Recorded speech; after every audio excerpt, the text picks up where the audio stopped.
We have here is a GE Vortalex from 1938 to 1941. This is a 16-inch desk model. And I picked this up for about 50 bucks. And not really sure if I paid too much or too little. But I know these go for a good amount of money when they're restored, so I don't really care so much about that. It is all here. Nothing really damaged. Too bad. It has seen better days. For instance, the period between 1941 and 2012, 13. But it's all here. It works. The bearings are good, and that's all I really care about. As long as it's complete and not Mickey Moused and the bearings are good, I'm golden. I could care about anything else, care less about anything else. I'm going to restore this fan. The wiring is completely blotto. I mean, it's just no good. The wiring is crap. It has the original wire. This is when they started using rubber insulated wiring, and it is in horrible condition. I looked underneath the base cover before I plugged it in for the first time, and it is completely unsafe. I should not be plugging this in under any circumstances unless it's on an isolation transformer or plugged into a short check lamp. But I'm not going to make a short check lamp for this, so I'm going to plug it into a GFI outlet. If there were a short, it would trip the outlet before anything, so let's give it a shot. Right now the switch is missing. Here we go.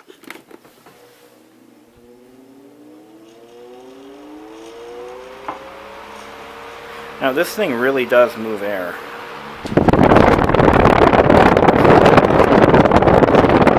The oscillator still works. That's another thing. When you're buying an old fan like this, you want to make sure the oscillator works, because it's kind of hard to fix those once they become non-functional and stripped out.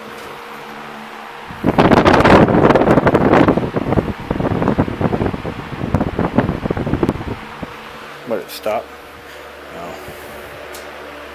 Let's tighten it up a little more. Come on.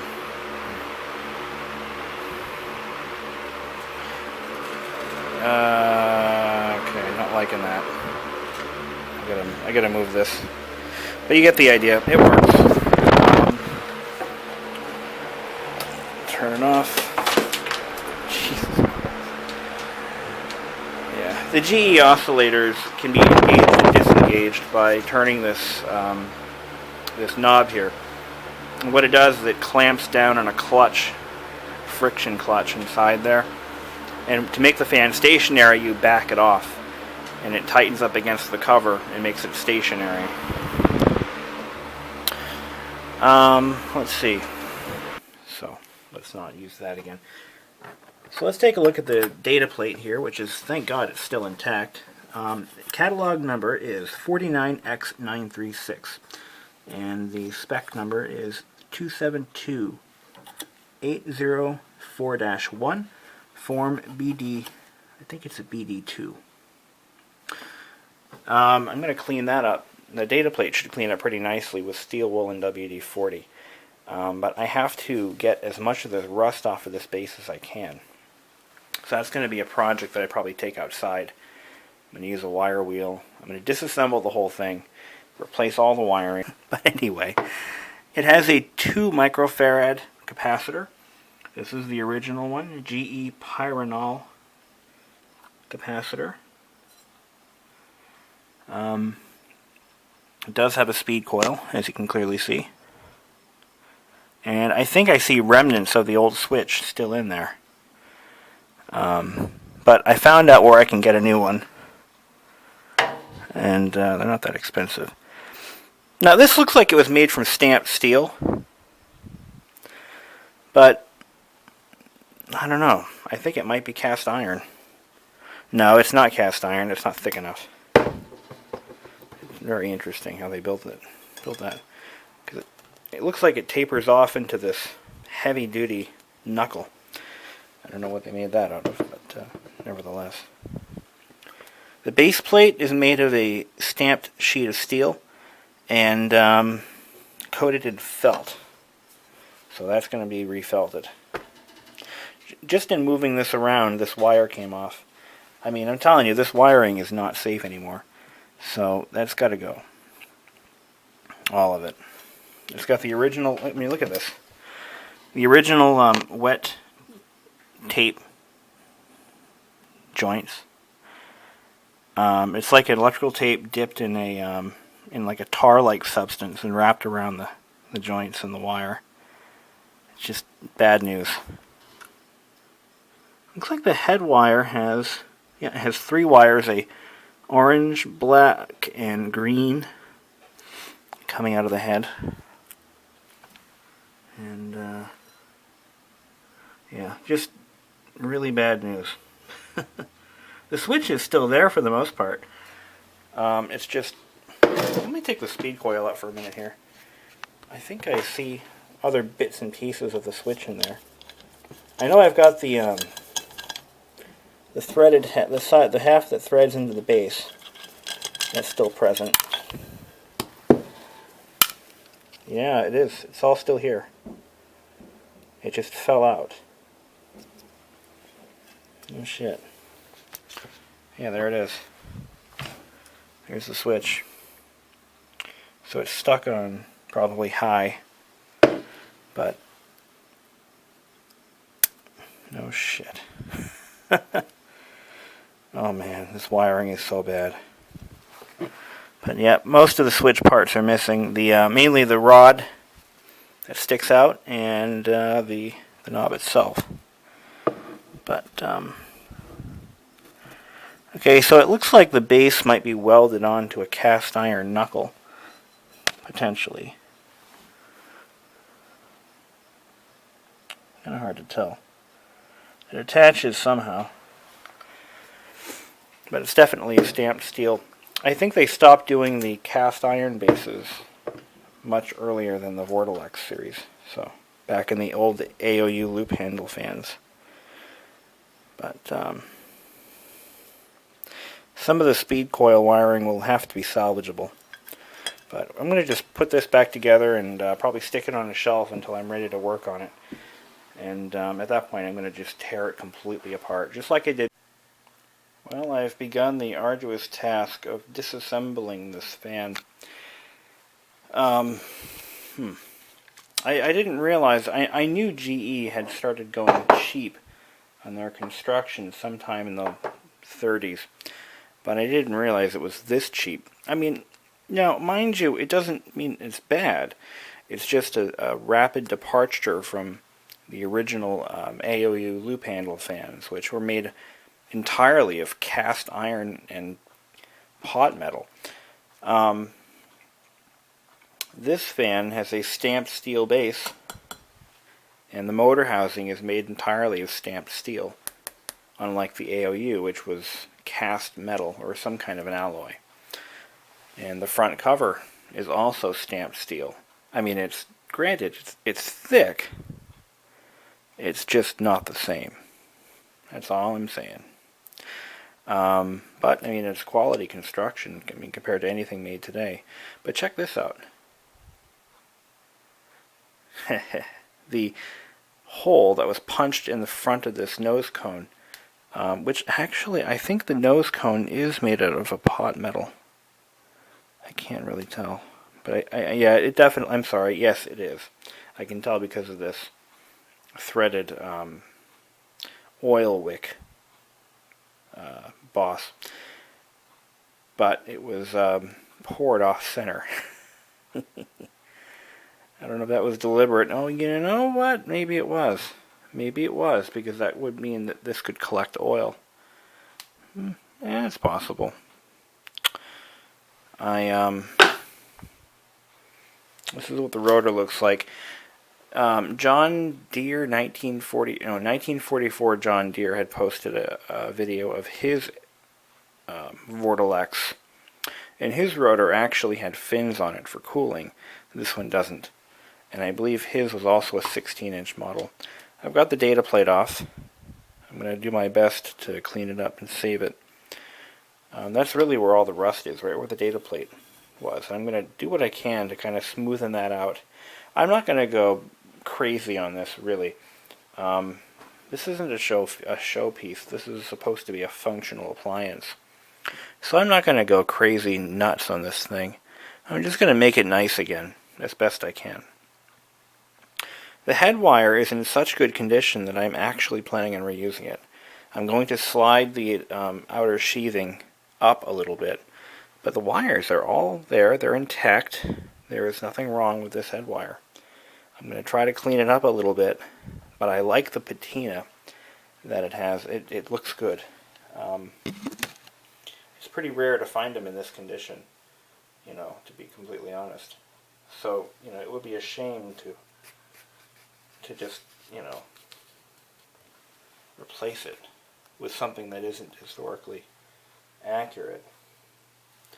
So I'm going to do my best to try to clean it up a little bit and make it, you know, serviceable. But the wiring isn't even frayed. It's actually like new. But we're going to just wrap this up inside the motor. And what I'm going to do, I'm not going to remove the stator. What I'm going to do is mask it off. When I do when I paint the motor housing, I'm going to try to paint it as one unit.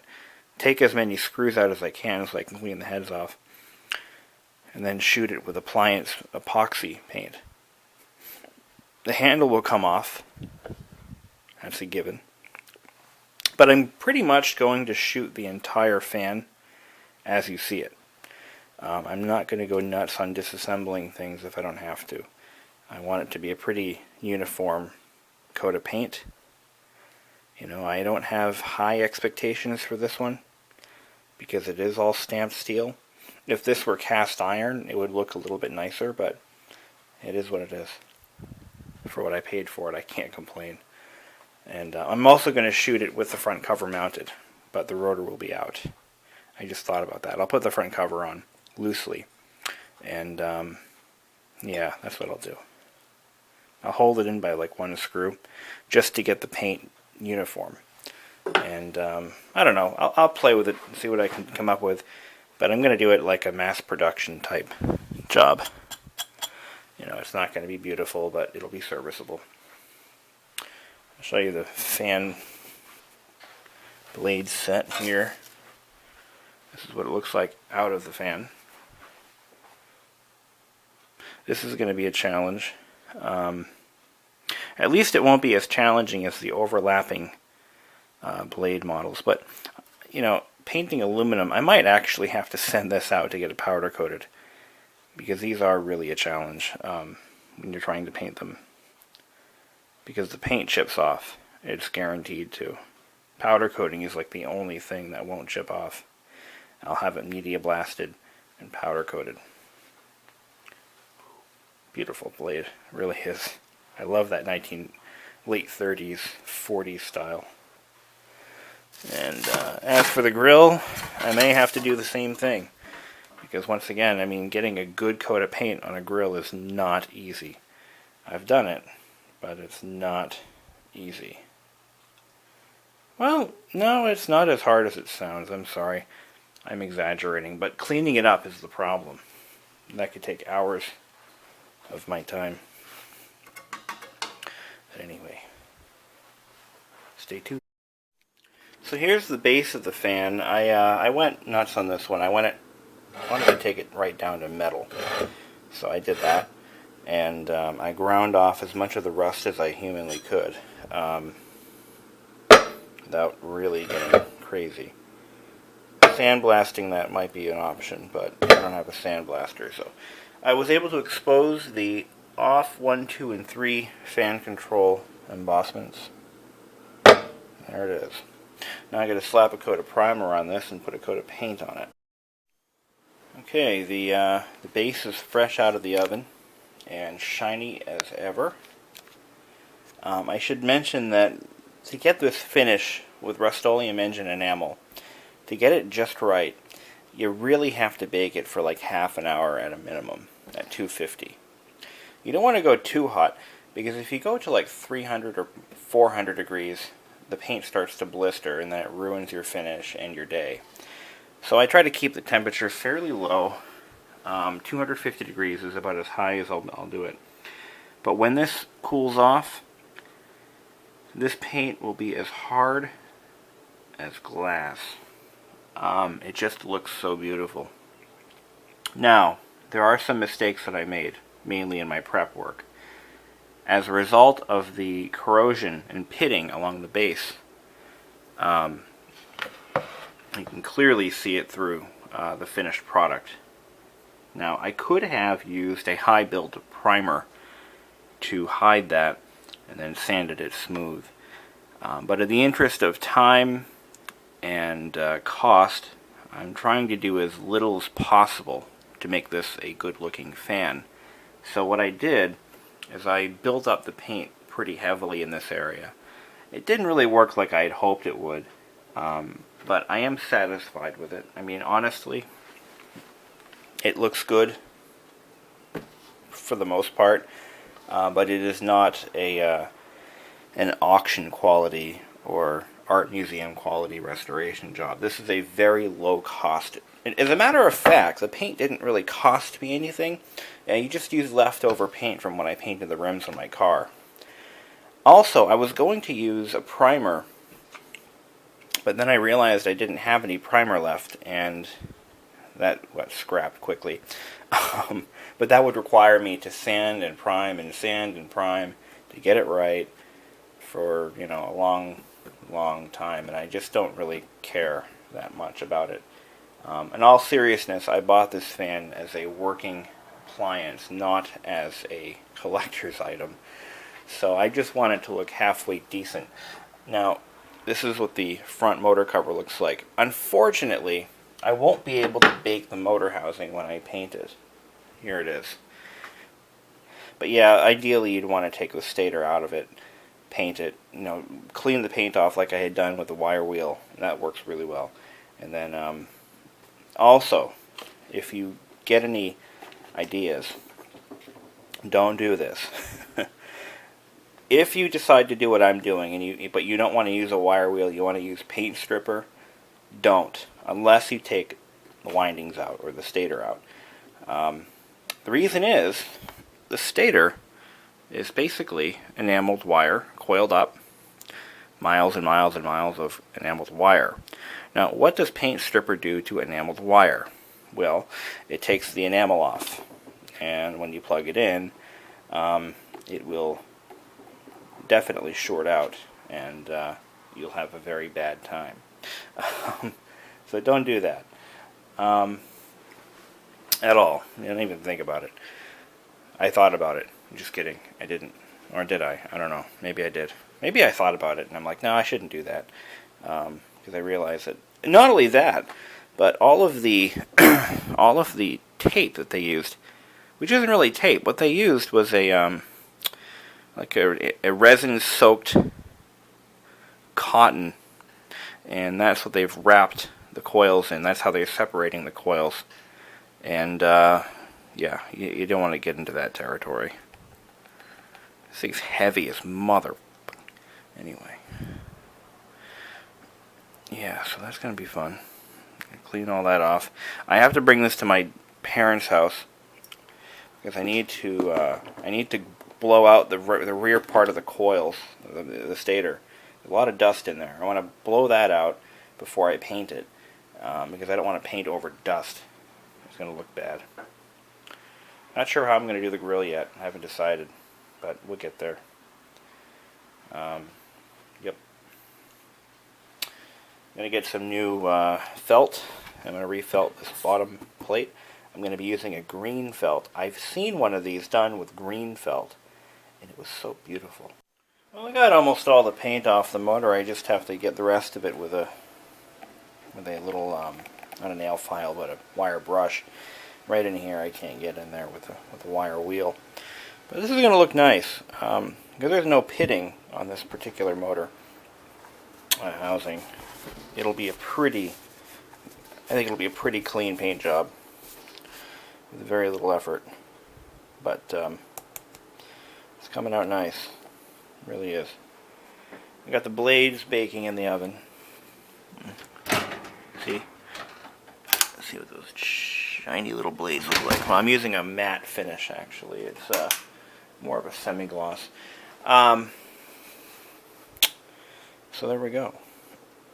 This should be a pretty simple, but I should have this done by next week, with any luck. I think I'm going to try my luck and bake the motor. I don't know. I haven't decided for sure yet. But I do have to blow out the rear half of the stator because it's full of junk. I got to clean that off. You want to reduce the fire hazard aspect as well. I'll do my best. I will do my best. I'm getting ready to shoot this for paint. I've cleaned it and prepped it as best I can. All the paint is off, and at least as much of it as I can get off is off. I see a few little specks of paint I want to flip with a screwdriver that I had sitting on the table here. Oh, there it is. I'll just chip that off. Shouldn't take much. There we go. I checked the resistance, and it is pretty close to spec on each coil. Oh, by the way, so here's what I did. I've already painted the base, and it's all baked and happy. So I'm using the base to hold the motor just by dressing it in, in plastic bags to keep it from getting overspray. But there's no better way to support the motor than with the original base, right? When you're painting. So if you can do it, do it. That's the way I say it. If you can use the base, use the base. But I might have to shoot the tail piece here separately, depending on how this works. Well, that's an improvement, wouldn't you say? It's a lot better than it was. I have to go over it again, but right now it's too buggy out there to... No, what the hell, I'll bring it out there and do it again. Just wanted to let it tack over a little bit before I do that. But yeah, this is a stunning improvement over what we had before. It's just kind of hard to paint in the dark outside, It is what it is. But it's going to look nice. And now for the fun part, we need to replace the felt on the base. Now this base has obviously gotten wet, and I thought about grinding all the rust off, but then I thought, no, let's not do that.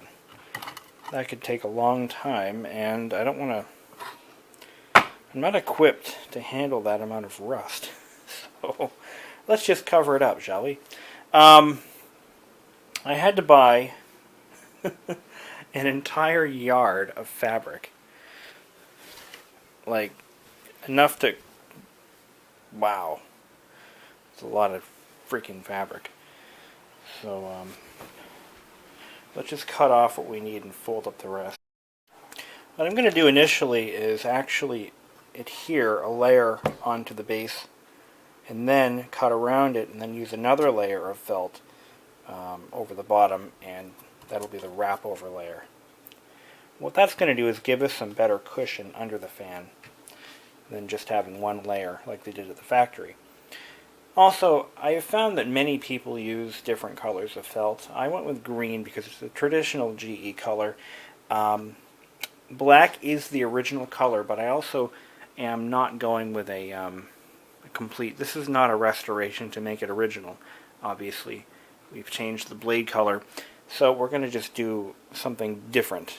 And I'm going to stick with my GE felt green felt, as a lot of the Vortalex has left the factory with green felt. I thought about using blue. I found this really nice shade of blue, but I think I'm going to be traditionalist in this endeavor, and we're going to just use the green. Okay, so we've got our initial padded layer on there first, and now we're going to work on the second layer. I'm going to use spray adhesive to try to get it to stick a little better.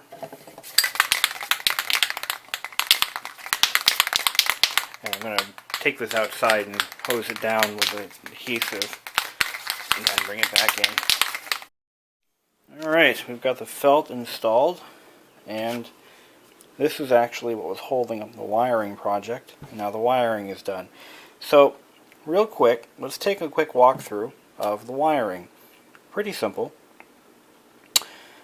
The capacitor connects directly to the start coil, which is the green wire. Okay, and then it latches on to the power cord directly. The other wire goes to the other side of the startup coil, I think. But this is how the speed is controlled. You have this black wire. Actually, no, I'm sorry.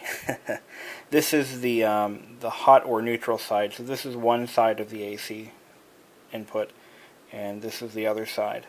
And the choke has 3 different levels of resistance. The choke has 0.1 ohm, 1.2 ohms, and 2 ohms. And the higher the resistance, the lower the amount of voltage going through, meaning the lower the fan speed. So from the power cord, or the other lead of the power cord, it goes directly into the 3-speed switch, where it has 3 outputs, high, medium, and low. And then 1 output. So 3 inputs, 1 output. And depending on which the position the switch is in, it'll be going through the 0.1 ohm, the 1.2 ohm, or the 2 ohm side. Pretty simple. So now I got to assemble all this and see if it runs. Sure it will. I have tested this fan several times and it's worked fine every time. So I want to point out one more thing. Every connection on the switch and every splice is protected with heat shrink tubing. That is the only way to do this, because anything else will degrade and fall off and might cause fires or electrocution hazards later in the fan's life. Heat shrink tubing just works, and it's about as safe as it gets for splicing, because it lasts forever. Electrical tape tends to degrade and fall off, especially in heated environments. We don't trust electrical tape. I don't trust electrical tape for anything.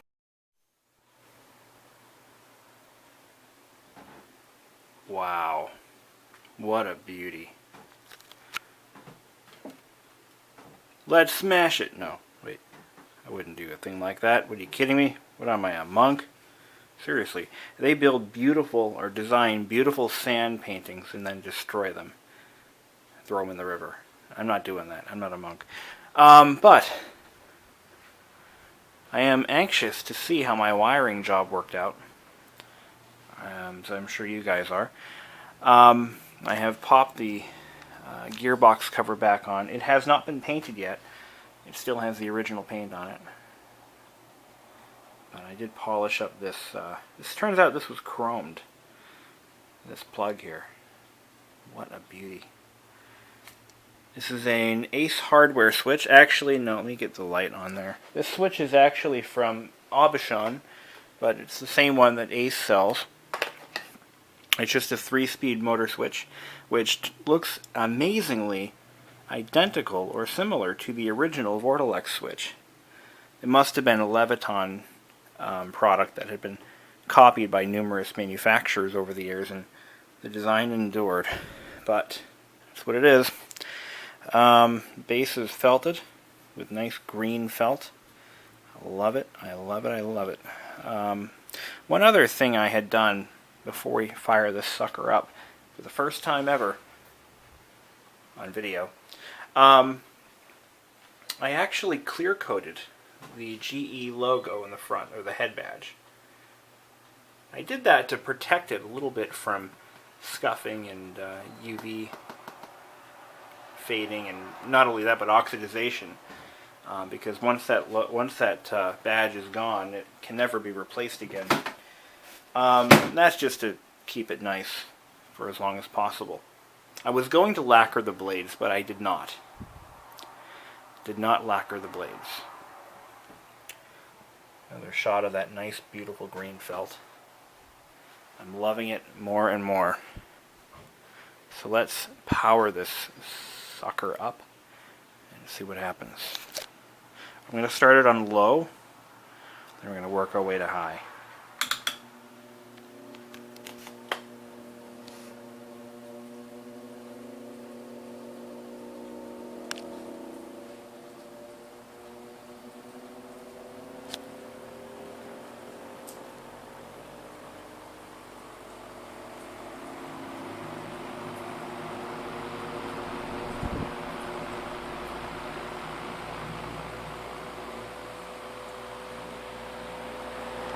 It's like watching a B-52 bomber take off.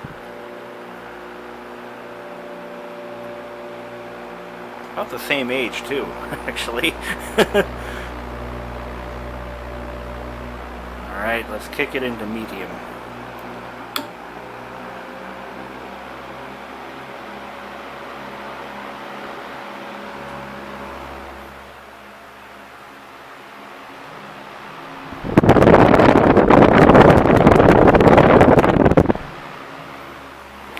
Finally, high.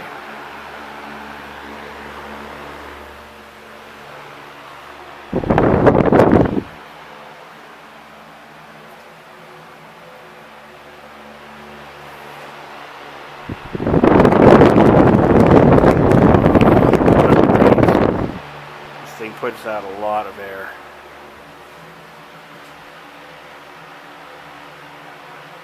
Now, just to recap, we did use the original head wire,